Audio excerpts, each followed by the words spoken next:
Welcome friends. आज का video है Indian citizenship article 5 to 11 from Laxmikanth. See like any other country India has two kinds of people. India हर country में दो तरह के लोग होते हैं, एक वहाँ के सिटीजन्स और दूसरे एलियंस। एलियंस मतलब दूसरे कंट्री के लोग। सिटीजन्स कौन से होते हैं? सिटीजन्स को उस कंट्री की फुल मेंबरशिप रहती है, उस कंट्री में वो सारे के सारे सिविल एंड पॉलिटिकल राइट्स को एंजॉय करते हैं, जबकि एलियंस को सारे पॉलिटिकल एंड सिविल राइट्स नहीं मिलते हैं। अब एलियंस भी दो कैटेगरी के होते हैं, friendly aliens and enemy aliens. Friendly aliens कौन से होते हैं? जिस कंट्री के साथ हमारे कंट्री के रिश्ते अच्छे हैं।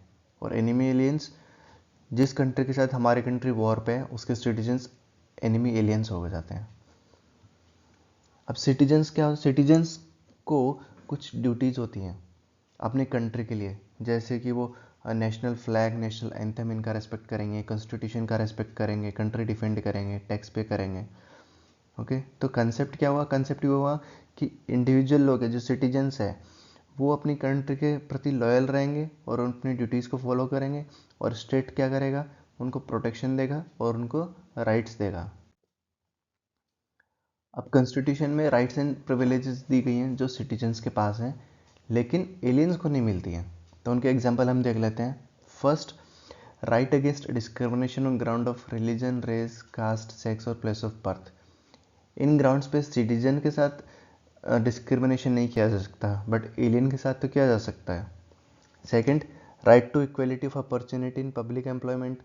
Third, right to freedom of speech and expression, assembly, association, movement, residence and profession. Fourth, cultural and educational rights. Fifth, right to vote in election of Lok Sabha and state assembly, मतलब aliens vote नहीं डाल सकते हैं।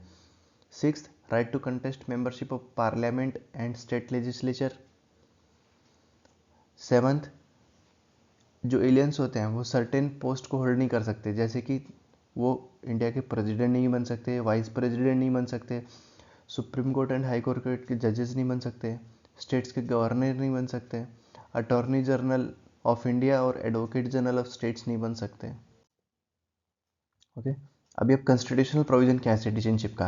तो constitution define करता है कि जिस डेट को कॉन्स्टिट्यूशन लागू हुआ, 26 जनवरी 1950, उस दिन कौन कौन इंडियन सिटीजन है। तो इस तरह से चार कैटेगरी ऑफ सिटीजन्स दिए गए हैं जो हम डिस्कस कर लेते हैं। फर्स्ट कैटेगरी, तो आर्टिकल 5 क्या बोलता है? A person who had his domicile in India. तो पहले हम डोमिसाइल को ही चेक कर लेते हैं। डोमिसाइल क्या है? डोमिसाइल और रेजिडेंस में क्या फ़र्क है? डोमिसाइल होता है परमानेंट होम। रिजाइड आप टेम्पररीली भी कर सकते हैं कहीं पे, बट डोमिसाइल इज़ परमानेंट। तो डोमिसाइल क्या हो गया? रेजिडेंस प्लस आपका परमानेंट होम, या फिर your intention to make it permanent home. Okay, तो हम आर्टिकल 5 पे जाते हैं फिर से।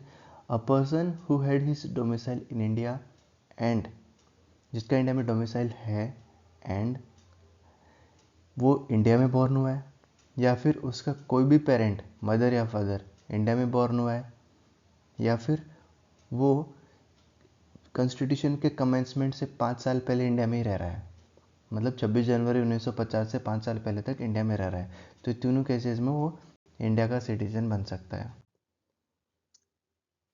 सेकंड, आर्टिकल 6 बोलता है a person who migrated to India from Pakistan. जो पाकिस्तान से इंडिया में आया है वो इंडियन सिटीजन कब बन सकता था? या तो वो, या उसका कोई भी पेरेंट, या उसका कोई भी ग्रैंड पेरेंट अनडिवाइडेड इंडिया में पैदा हुआ है। अनडिवाइडेड इंडिया मतलब जिसमें इंडिया और आज का पाकिस्तान और बांग्लादेश भी इंक्लूडेड है। ठीक है, तो इसमें दो डेट्स कवर करिए। जो इंडिया में माइग्रेट हुआ है 19 जुलाई 1948 से पहले, वो अगर तब से लेकर इंडिया में रिजाइड कर रहा है तो वो इंडियन सिटीजन बन सकता है। दूसरा, अगर वो 19 जुलाई 1948 के बाद में इंडिया में माइग्रेट हुआ है पाकिस्तान से, तो उस पर्पज़ के लिए जो भी रजिस्ट्रेशन फैसिलिटी थी उसमें रजिस्ट्रेशन कर दिया तो वो इंडियन सिटीजन बन चुका होगा। थर्ड, आर्टिकल 7 ये क्या बोलता है? A person who migrated to Pakistan from India, मतलब जो पर्सन 1 मार्च 1947 के बाद में इंडिया से पाकिस्तान में गया और पाकिस्तान से वापस इंडिया में आ गया फॉर रीसेटलमेंट, वो इंडियन सिटीजन बन सकता था। फोर्थ, आर्टिकल 8 वो क्या बोलता है, कोई भी व्यक्ति या उसका कोई भी पेरेंट या ग्रैंड पेरेंट जो अनडिवाइडेड इंडिया में पैदा हुआ है, ठीक है, बट इंडिया के बाहर रह रहा है, वो इंडियन सिटीजन बन सकता है। कब? जब उसने वहाँ के जिस भी कंट्री में वो रह रहा है वहाँ के डिप्लोमेटिक या काउंसिलर रिप्रेजेंटेटिव को वहाँ पे रजिस्टर कर दिया कि मैं इंडियन सिटीजन के तौर पे रजिस्टर करना चाहता हूँ। इंडियन काउंसुलेट तो हर कंट्री में होती है, ठीक है। इस तरह से 4 केसेस बताए गए कॉन्स्टिट्यूशन में जिनसे कोई इंडियन सिटीजनशिप बन सकता है। अब आर्टिकल 9 क्या बोलता है, person voluntarily acquiring citizenship of foreign state not to be citizens. जिस किसी भी इंडियन सिटीजन ने अगर फॉरेन कंट्री की सिटीजनशिप ले ली तो ऑटोमेटिकली उसकी इंडियन सिटीजनशिप कैंसिल हो जाएगी। यह हम आर्टिकल वाइज जा रहे हैं, 5, 6, 7, 8, 9। Article 10 continuation of rights of citizenship. Constitution क्या बोलता है, जो भी कॉन्स्टिट्यूशन के प्रोविजन के अकॉर्डिंग सिटीजन बना है वो subject to law of the country citizen बने रह सकता है। मतलब अगर वो लॉ को कंप्लायंस करता रहा तो वो सिटीजन बना रहेगा। अब आर्टिकल 11 क्या बोलता है, आर्टिकल 11 में कॉन्स्टिट्यूशन एम्पावर करता है पार्लियामेंट को इंडियन सिटीजनशिप के ऊपर लॉ बनाने के लिए। तो उसी के बेसिस पे पार्लियामेंट ने इंडियन सिटीजनशिप एक्ट 1955 बनाया है, जिसको हम डिटेल में देख लेते हैं। सिटीजनशिप एक्ट 1955 अभी क्या क्या बोलता है, ये कुछ तरीके बताता है जिनसे आप इंडियन सिटीजनशिप को एक्वायर कर सकते हैं। कौन से तरीके हैं वो? 5 तरीके बताए हैं, by birth, bye decent, bye registration, bye naturalisation, bye incorporation of territory into India. तो पहला हम देख लेते हैं बाय बर्थ। बाय बर्थ कौन कौन बन सकता है? देखो, जो भी इंडिया में बॉर्न हुआ है 26 जनवरी 1950 से लेकर 30 जून 1987 तक इंडिया में बॉर्न हुआ है, चाहे उसके पेरेंट किसी भी नेशनैलिटी के हों, वो इंडियन सिटीजन बन सकता है। बी, जो 1 जुलाई 1987 के ऑनवर्ड्स इंडिया में बॉर्न हुआ है, तो क्या कंडीशन लगा दी कि either of his parents is a citizen of India at the time of his birth. मतलब 1 जुलाई 1987 के बाद में अगर पैदा हुआ है तो उसका कोई भी एक पेरेंट, मदर या फादर में से, उसके बर्थ के टाइम पे इंडिया का सिटीजन होना ज़रूरी है। ऐसा क्यों किया गया? ऐसा इसलिए किया गया कि मान लीजिए काफ़ी लोग माइग्रेट हो गए, इंडिया में आ गए, इलीगल माइग्रेंट, दोनों आ गए, पति पत्नी, बच्चा हो गया, बच्चा झट से इंडियन सिटीजन बन गया, तो उनको रोकने के लिए क्या किया गया, कम से कम एक पेरेंट इंडियन सिटीजन होना चाहिए। थर्ड, 3 दिसंबर 2019 के बाद में जो भी इंडिया में पैदा हुआ है उसका कोई भी पेरेंट इंडियन सिटीजन होना चाहिए, और दोनों हो सकते हैं या फिर एक पर्सन इंडियन सिटीजन हो और दूसरा इलीगल माइग्रेंट नहीं हो। अब ये जो कंडीशन हमने 1987 वाली डिस्कस करी और 2004 वाली डिस्कस करी, दोनों में डिफरेंस क्या है? दोनों में डिफरेंस ये है कि 1987 के ऑनवर्ड्स कोई भी सिटीजन, कोई भी पेरेंट सिटीजन हो सकता है, लेकिन दूसरा पेरेंट हो सकता है सिटीजन नहीं हो और इलीगल माइग्रेंट भी हो सकता है। तो 2004 में उस पॉसिबिलिटी को भी ख़त्म कर दिया। उसने बोला कि या तो दोनों पेरेंट इंडियन सिटीजन हो या फिर एक इंडियन सिटीजन हो और दूसरा इलीगल माइग्रेंट ना हो। मतलब इलीगल माइग्रेंट से बच्चा हो रहा है, चाहे वो पेरेंट मदर है या फादर है, उसको सिटीजनशिप नहीं बनाएंगे। ओके, अब इसके एक्सेप्शन क्या है? देखिए, अगर कोई फॉरेन डिप्लोमेट है जिसकी इंडिया में पोस्टिंग है, अगर उसको इंडिया में बच्चा हुआ है तो भी वो बाई बर्थ एक्वायर नहीं कर सकता इंडियन सिटीजनशिप। उसी तरह अगर कोई एनिमी एलियन है तो वो भी बाई बर्थ इंडिया में सिटीजनशिप एक्वायर नहीं कर सकता।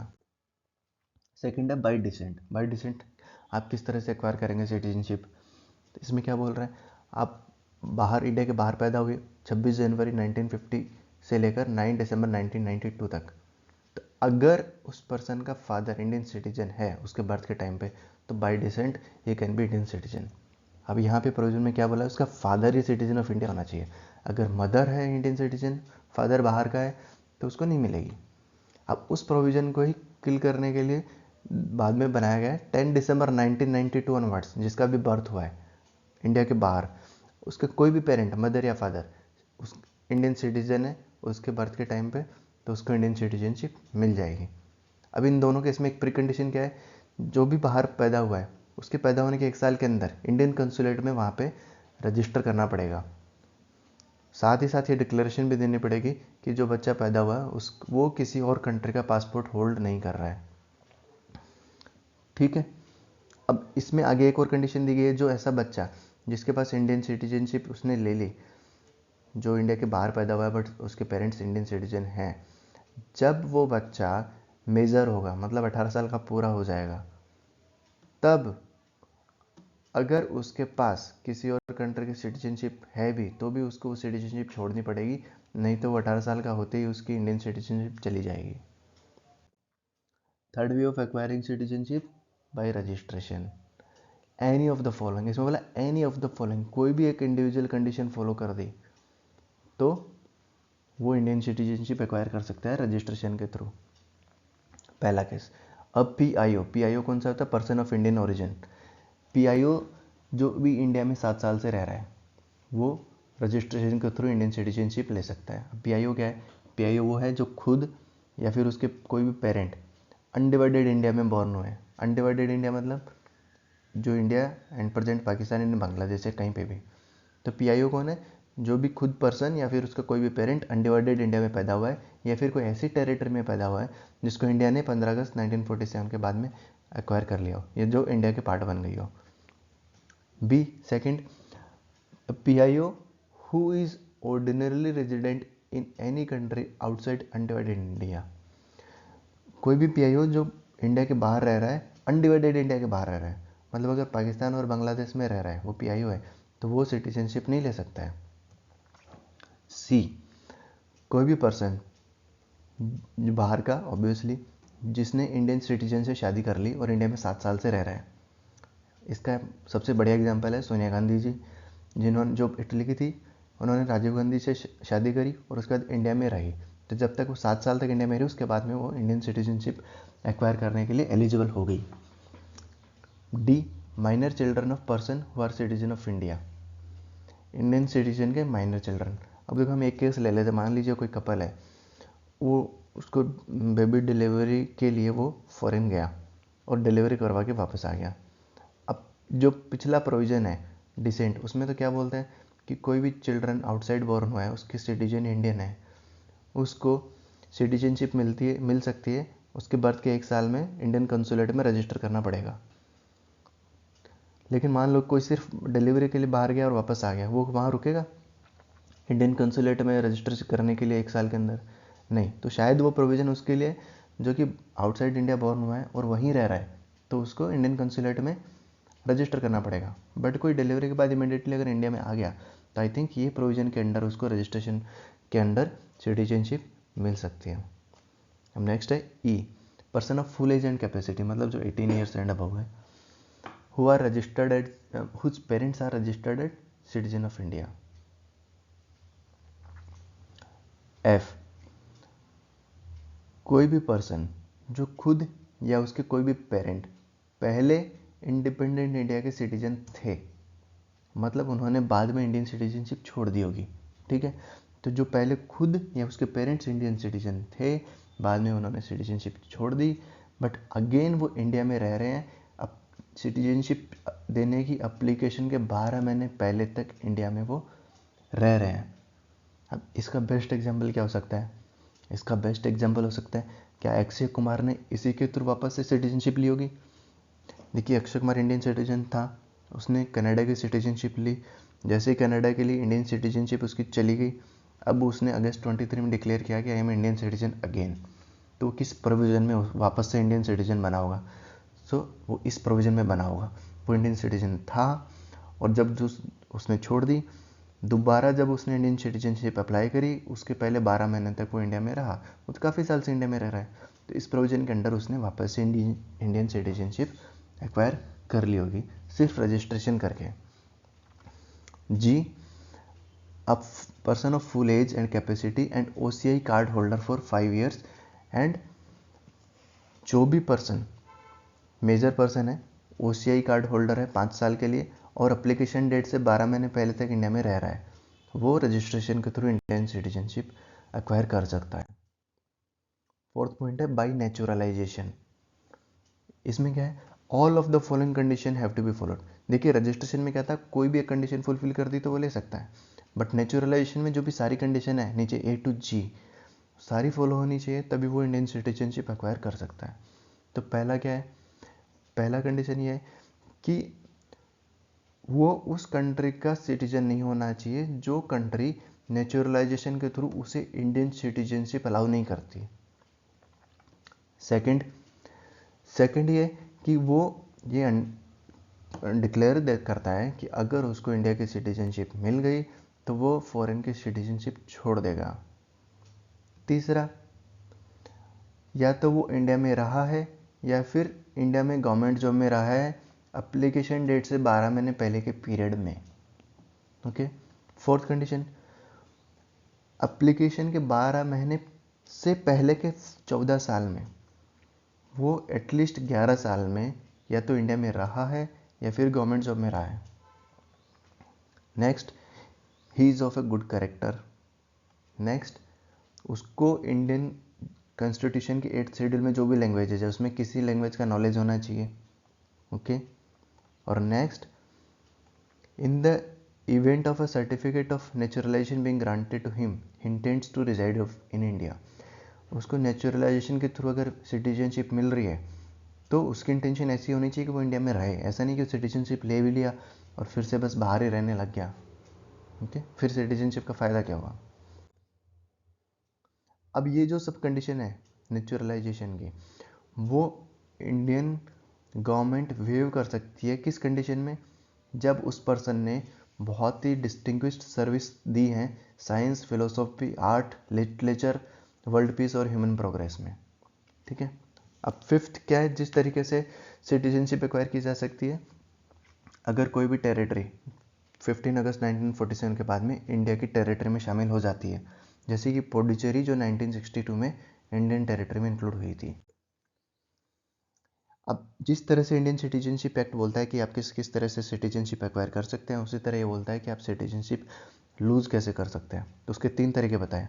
पहला, बाय रिनाउंसिएशन। अगर कोई पर्सन डिक्लेयर कर देता है कि नहीं मुझे इंडियन सिटीजनशिप नहीं चाहिए, आज से मेरी इंडियन सिटीजनशिप खत्म, ओके, उसकी सिटीजनशिप खत्म हो जाएगी। साथ ही साथ उसके जो माइनर चिल्ड्रन हैं उनकी भी इंडियन सिटीजनशिप चली जाएगी। दूसरा है बाय टर्मिनेशन।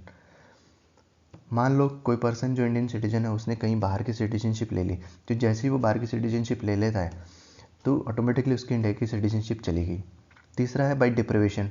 बाय डिप्रिवेशन कब कब हो सकता है, जब उसने या तो इंडियन सिटीजनशिप फ्रॉड से ली हो, या फिर उसने कॉन्स्टिट्यूशन के अगेंस्ट डिसलॉयल्टी शो की हो, या तीसरा वो वॉर या युद्ध के दौरान किसी दूसरी कंट्री, एनिमी कंट्री से जिससे हम वॉर पे हैं उसके साथ इलीगली कम्युनिकेशन किया हो, या फिर सिटीजनशिप लेने के 5 साल के बाद सिटीजनशिप उसने रजिस्ट्रेशन या नेचुरलाइजेशन से ली हो और उसके बाद 5 साल में से किसी 2 साल के लिए वो किसी भी कंट्री में जेल में गया हो। ओके। नेक्स्ट, ई, अगर वो 7 साल के लिए किसी और कंट्री में कंटिन्यूसली रहा हो।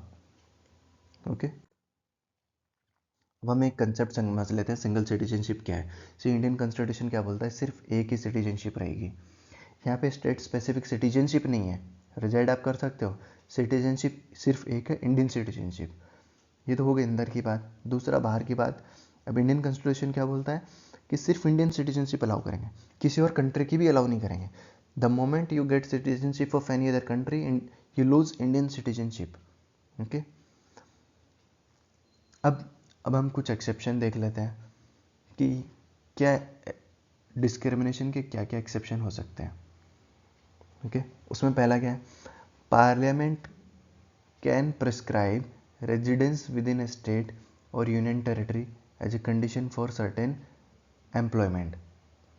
देखो, इंडियन सिटीजनशिप ही है लेकिन स्टेट स्पेसिफिक डिस्क्रिमिनेशन हो सकता है। किस बेसिस पे, उसमें पहला बोला गया है आर्टिकल 16 में पार्लियामेंट लॉ बना सकता है कि रेजिडेंस के बेसिस पे आप एम्प्लॉयमेंट दे सकते हो।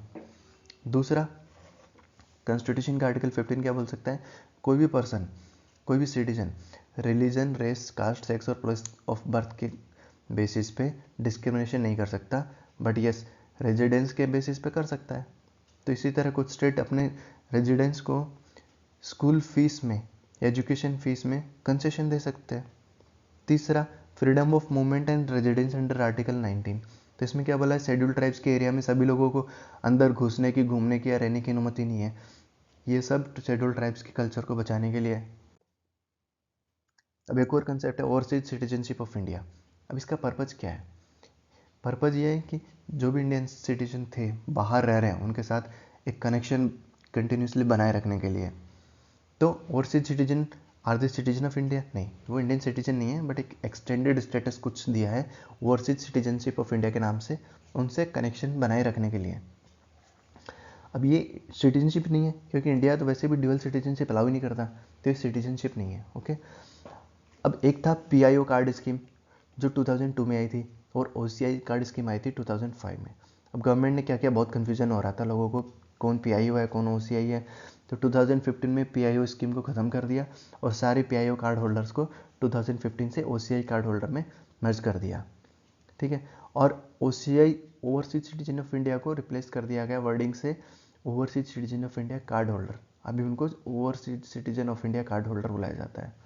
ठीक है, क्या उनको वोटिंग राइट्स इंडिया में? नहीं। क्या वो कॉन्स्टिट्यूशनल ऑफिस होल्ड कर सकते हैं इंडिया में? नहीं, क्योंकि वो सिटीजन ही नहीं है इंडिया के। कुछ कंसेप्ट हम देख लेते हैं कंपैरिजन पर्पज के लिए। NRI कौन है? NRI क्या इंडियन सिटीजन है या नहीं है? सी, NRI is a Indian citizen, उसने अभी तक इंडियन सिटीजनशिप छोड़ी नहीं है, चाहे वो इंडिया के बाहर रहता है, तो उसके पास इंडियन सिटीजनशिप है, इंडियन पासपोर्ट है। Whereas person of Indian origin क्या है?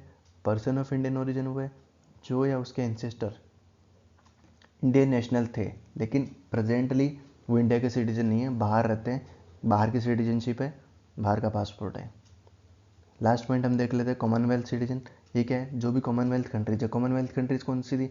जैसे ब्रिटिश की कॉलोनी जो थी इंडिपेंडेंस से पहले, तो वो कॉलोनीज़ को कॉमनवेल्थ बोला जाता था। तो जो भी कॉमनवेल्थ कंट्रीज़ के मेंबर हैं उनको कॉमनवेल्थ सिटीजनशिप मिल जाती थी, बट इंडिया तो ड्यूअल सिटीजनशिप अलाउ ही नहीं करता। सो दोस्तों, आपको ये वीडियो कैसी लगी? अच्छी लगी तो लाइक शेयर एंड सब्सक्राइब जरूर कीजिए। Thank you.